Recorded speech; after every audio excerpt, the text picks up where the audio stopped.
Punto Global es un espacio traído a ustedes por el Centro de Estudios Estratégicos de Relaciones Internacionales, CERI.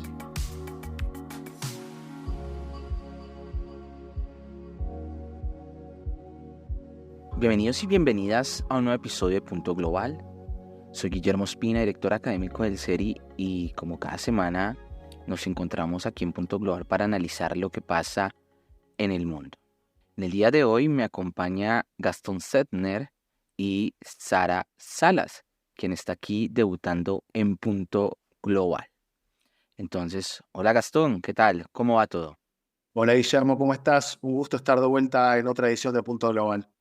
Y Sara, qué gusto tenerte aquí en Punto Global. Hola Guillermo, hola Gastón, ¿cómo están? Un gusto estar acá.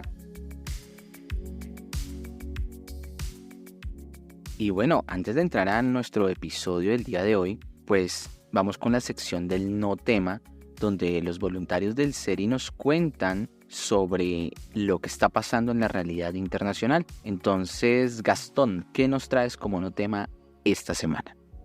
Esta vez quería volver a hablar del continente africano para hablar de Etiopía. Etiopía perdió su acceso al mar hace ya 30 años a partir de la independencia de Eritrea.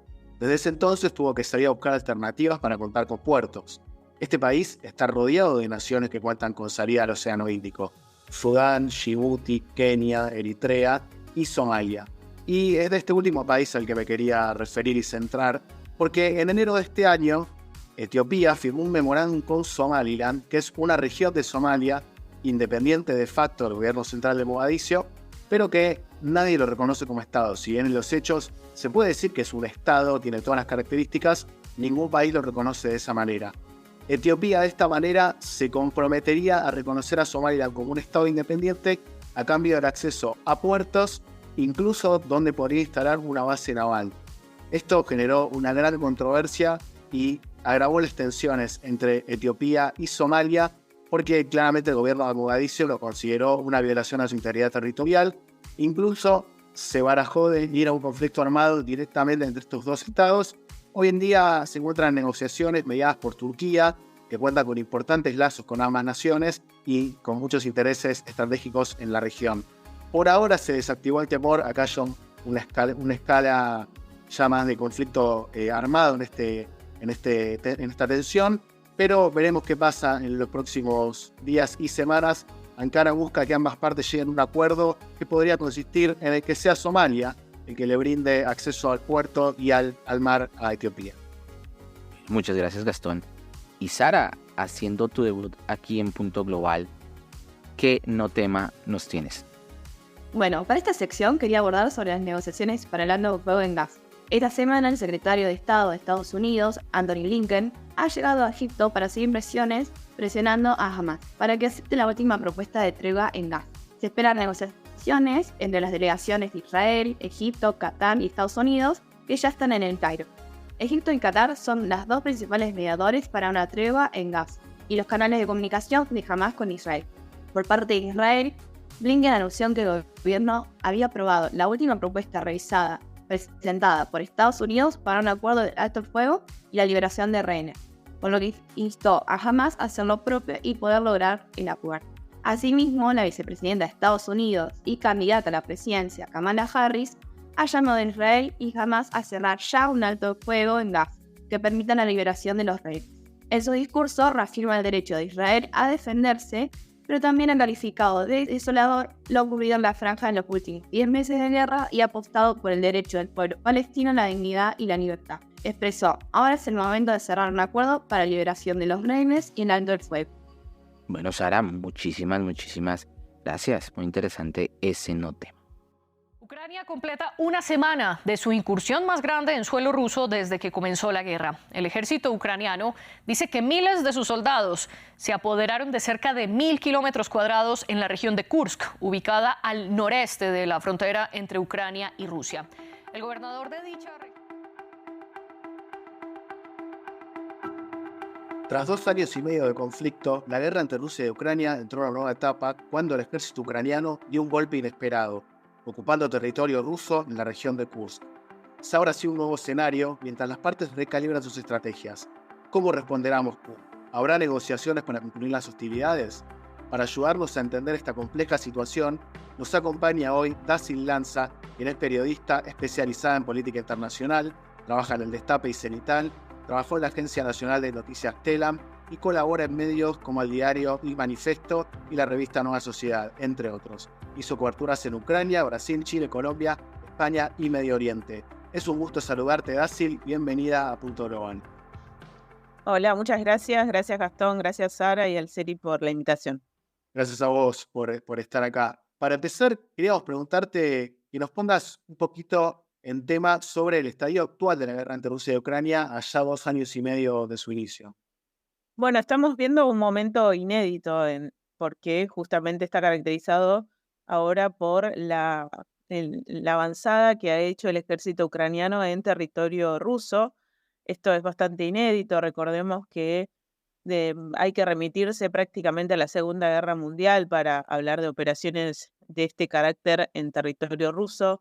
Realmente es bastante inédito y también inédito en el marco de esta guerra, ¿no? Que si uno escucha del lado ucraniano, ellos se sienten que están en guerra desde el 2014, cuando Rusia anexionó la península de Crimea, a esta nueva etapa que se inició en febrero de 2022, la llaman como la gran invasión, queriendo aludir como que ya hubo una invasión previa, pero en este momento estamos hablando de que ya llevan más de 2 años y medio de guerra y venía bastante estancada. Recordemos que las expectativas del año pasado del lado occidental, del lado ucraniano principalmente, estaban puestas en lo que se llamó lo que iba a ser esa contraofensiva que se esperaba que hicieran en primavera, verano de esa región, y que sin embargo, la verdad que no logró cambiar nada de la avanzada del ejército ruso, no cambió la posición. De hecho,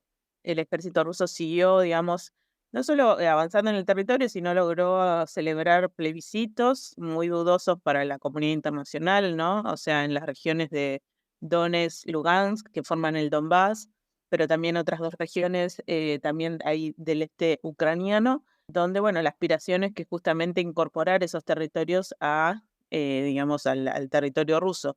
Desde ese momento y desde el inicio, en realidad, de la guerra, no hubo grandes desequilibrios, si se quiere, a la situación que había logrado instalar Rusia. Y en este momento estamos viendo eso, ¿no? Una sorpresa estratégica que hizo Ucrania, pero que también hay muchos, y con esto cierro la primera intervención, pero como que muchos analistas están marcando como que no es sostenible en el tiempo, que si bien logra hacer una operación de distracción, y ahí hay que dialogar un poco de cuáles serán los objetivos de esta avanzada ucraniana, pero que no, la mayor parte de los analistas coinciden que no va a ser algo sostenible en el tiempo, ni tampoco con miras a incorporar territorio ruso al territorio ucraniano, ¿no? Y que la pregunta que se abre es ¿para qué está haciendo esto Ucrania? Y si va a lograr efectivamente sentar en una mesa de negociación a Rusia. Muy bien. Entonces, ¿qué dirías vos? ¿Cuáles serían los objetivos que está persiguiendo Ucrania en esta incursión en Kursk? Bueno, ahí hay varias cosas, ¿no? Porque por un lado se escucha que están tratando de hacer como un buffer, como una zona a ver, para ubicar. Estamos hablando de la zona limítrofe con el este ucraniano, o sea, el territorio ruso limítrofe con el este ucraniano, que desde donde provienen los principales ataques al territorio ucraniano, ¿no? Entonces, la idea es, por un lado, neutralizar esos ataques, que no sigan, digamos, avanzando.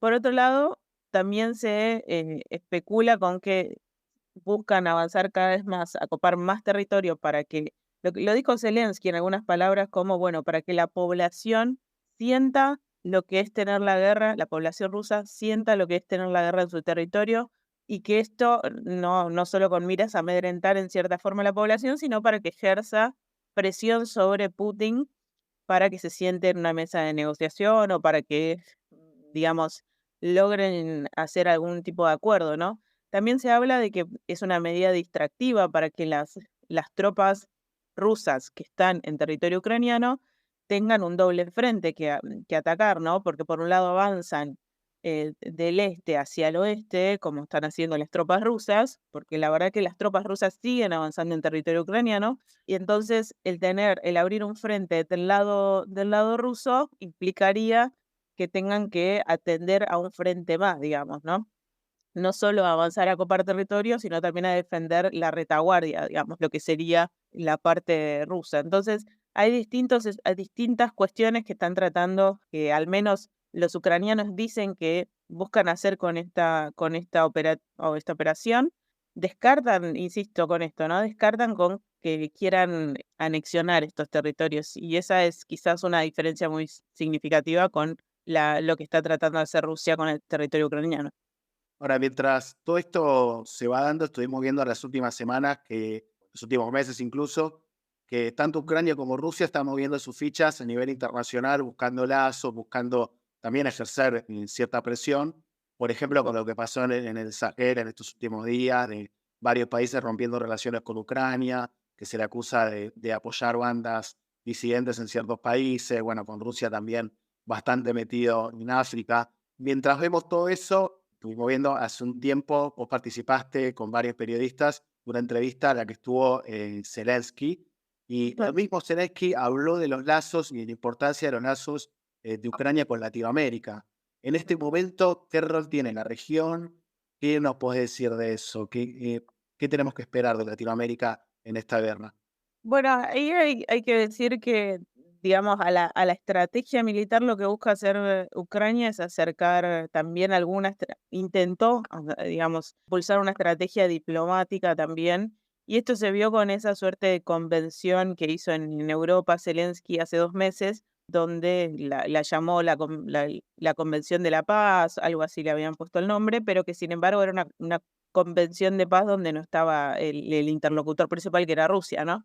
Entonces, en Ginebra se realizó esta convención. Y en esta apuesta que era la vía diplomática, lo que está tratando de hacer, o lo que intentó principalmente hacer desde hace 2 meses Zelensky, es buscar adhesiones de distintos países, y ahí ubica, digamos, a América Latina como un actor importante y estratégico, pero principalmente con una mirada puesta en Brasil. O sea, si uno hablaba no solo con Zelensky cuando lo entrevistamos, también cuando entrevistamos a el canciller y al primer ministro ucraniano, o sea, incluso a funcionarios de segundas y terceras líneas, la preocupación era Brasil, primero porque es un actor de peso, y segundo porque no solo regional, sino porque tiene llegada al Kremlin, tiene llegada a China, apoya la posición de China en cuanto a este conflicto. Entonces, las miradas estaban puestas principalmente sobre Brasil, y que no entendían tampoco la posición de Brasil, porque dicen, pero ¿cómo? Latinoamérica y Brasil obviamente, son países que fueron colonizados, que vivieron la ocupación de una potencia, ¿cómo no nos entienden? Pero que sin embargo tampoco entiende Ucrania lo que es la relación de América Latina con la OTAN. Y cómo también dentro de la OTAN se ve desde América Latina, digamos, algunos rivales dentro, o algunos países que formaron parte de la dependencia de la región latinoamericana, ¿no? Entonces, hay una incomprensión para entender la región de parte de los ucranianos, y también algo utilitaria, ¿no? Porque, por ejemplo, en cuanto a la posición de Argentina, saludaban y felicitaban mucho a Milei, pero no se querían meter en nada, absolutamente nada, de lo que pasa, o del modelo que está aplicando Milei, por ejemplo, en Argentina. Entonces, en ese sentido, es como que están tratando de buscar un acercamiento a la región. En el caso de la Argentina, habló Zelensky de una supuesta posible producción de armas, pero mínima, ¿no? De drones en la Argentina, de pólvora, o de algunos elementos así destinados para la guerra, pero que no dio mayores detalles, ni tampoco el gobierno argentino dio mayores especificaciones del caso, ¿no? Entonces me parece que el acercamiento a la región obviamente no tiene que ver no somos una región que pueda llegar a proveer grandes cantidades de armas. Chile le donó parte de lo que tenía, de su arsenal, que venía de la Unión Soviética, de los tiempos de la Unión Soviética, pero que, digamos, América Latina no es significativo en ese sentido. Entonces, me parece que es más que nada buscar adhesiones que presionen diplomáticamente. Bueno, muy bien. Bueno, relacionado con esto último, en varias ocasiones se había comentado sobre la limitación del suministro de armas a Ucrania. temiendo que se atacara a Rusia, lo que podría llegar a una escalada mayor. ¿Cómo se puede relacionar la incursión ucraniana en Rusia con el suplemento de armamentos? ¿Y es una línea roja que se puede llegar a superar? Y a esto se le suma también los recientes ataques con drones que pasaron sobre Moscú. Bueno, ahí hay un debate que es el principal debate, ¿no? Que todo el tiempo que no se sabe cuál va a ser la línea roja de parte de Moscú, y que tiene que ver con justamente, sabemos que Ucrania por sí misma no se está valiendo en esta guerra, sino que obviamente es el apoyo de la OTAN, con las armas de la OTAN, con las capacitaciones de la OTAN, y que vienen jugando con este límite, bueno, pero que si son armas de la OTAN, pueden usarse solo dentro del territorio ucraniano. Bueno, finalmente, después de mucha presión, este año vimos cómo la OTAN le permite a Ucrania usar armas de la OTAN en territorio ucraniano, pero nada más que en la frontera desde donde están atacando el territorio ucraniano, o sea, en la frontera rusa, ¿no? Únicamente en esas ciudades, en esos poblados, y con solamente objetivos militares. Pero sin embargo, Ucrania está tratando de estirar ese permiso para que las armas de la OTAN puedan ser utilizadas más allá de la primera frontera, si se quiere, rusa, ¿no? Entonces, ahora ese límite se está corriendo permanentemente y Rusia toma nota de esto, e incluso ha habido, si ustedes recordarán, declaraciones de parte, por ejemplo, de Emmanuel Macron, diciendo que iba a mandar tropas, pero no para combate, sino para capacitar a las tropas ucranianas. En su momento también Vladimir Putin dijo este año que las tropas rusas ya escuchaban otros idiomas que no eran el ucraniano en territorio ucraniano, o sea, aludiendo de que ya había tropas de otros países de la OTAN. Y entonces ahí sabemos que está el gran peligro de esta guerra, que tiene que ver con la implicación total de la OTAN, ¿no? Si esto llega a escalar y que como ustedes saben, en los estatutos de la OTAN, cualquier agresión contra un país miembro implicaría que toda la Alianza Atlántica entraría en combate. Entonces ahí ya estamos hablando de una guerra de dimensiones que no tenemos registro con este nivel de armamentos, que yo no soy una especialista en armas, pero sí, si leemos a los principales analistas en la temática, sabemos que el nivel de armamento y la carrera armamentística a la que llegó la humanidad en este momento es sumamente peligrosa en el caso de utilizarla en una contienda abierta. Ahora, es muy fuerte lo que está pasando, porque invadir Rusia, o sea, no sé, ocupar una parte de Rusia, por lo menos tenemos que remontarnos, o sea, al siglo XIII, a Napoleón, que cayó ahí, a la Segunda Guerra Mundial, donde también el ejército alemán cayó ahí.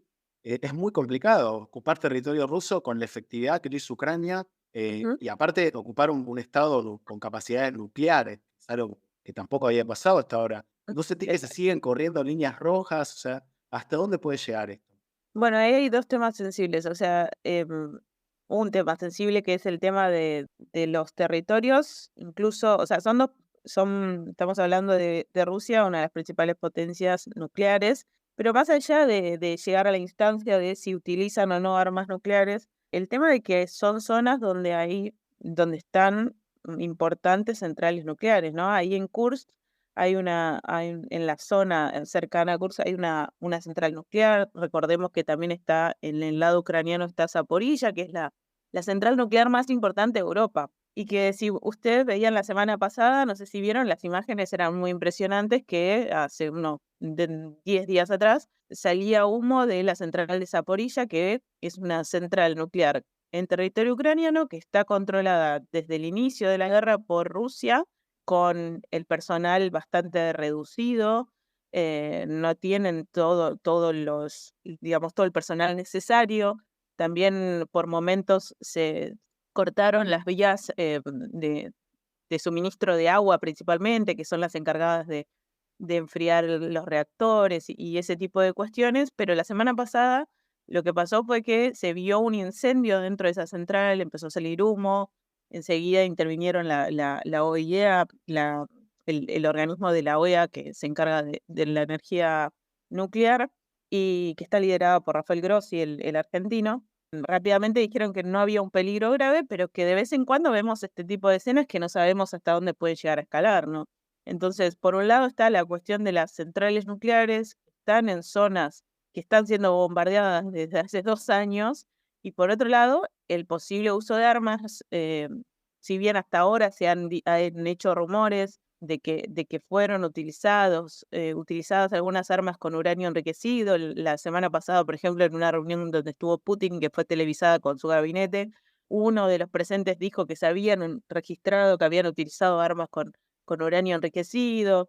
Por ahora, digamos, no hay evidencia de eso, pero sabemos que ese riesgo es latente. Y como vos decías también, Gastón, el tema simbólico que implica estar en territorio ruso. Y me parece que ahí sí fue realmente un golpe de efecto muy grande, que no sé si estamos acá, al menos de Argentina o de América Latina, tan atentos a la especificidad de esta incursión, ¿no? Y a la gravedad o la dimensión que está tomando esta guerra. Está bien, tenemos muchos conflictos en América Latina, pero me parece que es importante darle lugar también a esto. Bueno, muy bien. Y como para ir finalizando, y te pregunto esto, como para un futuro un poco, no sé si lejano o cercano, no sé cómo lo dirías vos, pero ¿existe alguna posibilidad de que Zelensky y Putin se sienten a negociar un alto al fuego? ¿Y vos qué demandas dirías que podrían tener en esta instancia por cada una de las partes? Sí, yo creo que en algún momento tiene que suceder, esperemos, es lo que deseamos, porque la otra opción de seguir avanzando y escalando militarmente nos lleva a un escenario imprevisible. En un eventual escenario de negociación, igualmente hay que recordar que, si bien la esperanza ahora de Ucrania es que con esta incursión en territorio ruso logren sentar a Putin en una mesa, del lado ruso lo que están diciendo es todo lo contrario. O sea, con esta incursión lo que menos vamos a hacer es sentarnos a una mesa de negociación. Entonces hay que ver, digamos, quién termina cediendo, qué tienen que ceder cada parte, porque en el caso ucraniano, ellos se mantienen firmes en que no quieren ceder nada de territorio, más allá, ellos ya sienten que entregaron la península de Crimea, un territorio vastísimo, es enorme, y que sienten que ya se dieron muchísimo. Después también hay, en términos de intercambio de prisioneros, eso también es muy importante, porque ahora con el avance de los ucranianos en territorio ruso lograron capturar prisioneros. Y ellos lo que quieren hacer es, como entre comillas, un fondo, estoquearse, lo digo así para que se entienda, ¿no? De más prisioneros. Se supone que le están dando un trato humanitario, hay que ver eso también, en su momento habrá que evaluarlo, pero que permita generar una instancia de negociación también de intercambios de prisioneros, que de vez en cuando hay algunas, pero no son tantas. Entonces me parece pero principalmente la cuestión territorial, y no sé si Rusia está dispuesto también a ceder, digamos, devolver esos territorios que ocupó desde el inicio de la guerra, porque recordemos que se llega a esta instancia después de vulneración de otros acuerdos previos con respecto principalmente a la población ruso parlante en el territorio del este de Ucrania, ¿no? Y ahí hay mucha desinformación y se acusan mutuamente de que eran población, por un lado dicen que era población que quiere ser parte de Ucrania, por otro lado que era población que estaba siendo maltratada por parte de sectores o expresiones neonazis, justamente por ser rusoparlantes. Entonces, pero habrá que ver qué estatus toman estos territorios debido a la especificidad que tienen de ser territorio ucraniano, pero con una población rusoparlante muy importante. Son países que han tenido muchos lazos desde hace muchos años, y hoy se intenta hacer un corte abrupto, y que muchas veces es muy doloroso para la población, que tiene lazos muy profundos y de muchas generaciones entre sí, ¿no? Más allá de lo que dicen los gobiernos, también hay muchos lazos, y hoy se está queriendo, y es entendible que se quieran romper también por esta guerra. Bueno, muchísimas gracias, Daci, por estar en esta edición de Punto Global, muy completo el análisis. Bueno, esperemos que esto tenga un final en algún momento y que sea lo menos doloroso posible para estas naciones y también para el resto del mundo, que evidentemente está involucrado.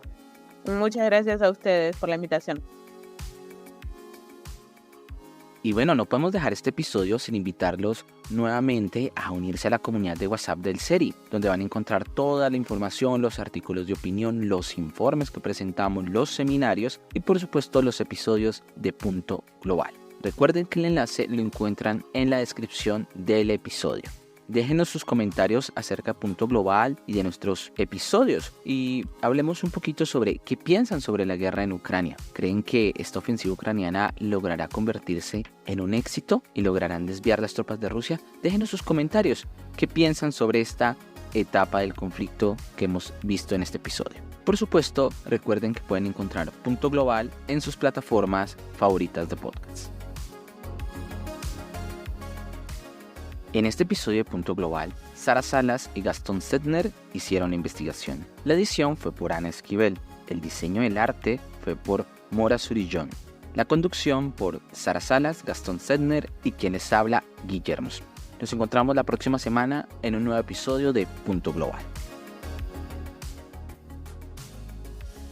Recuerden que pueden encontrarnos en las distintas redes sociales, en Instagram como seri.global, en Facebook como Seri Global, en Twitter o X @seri6 y en la web en www.seriglobal.org.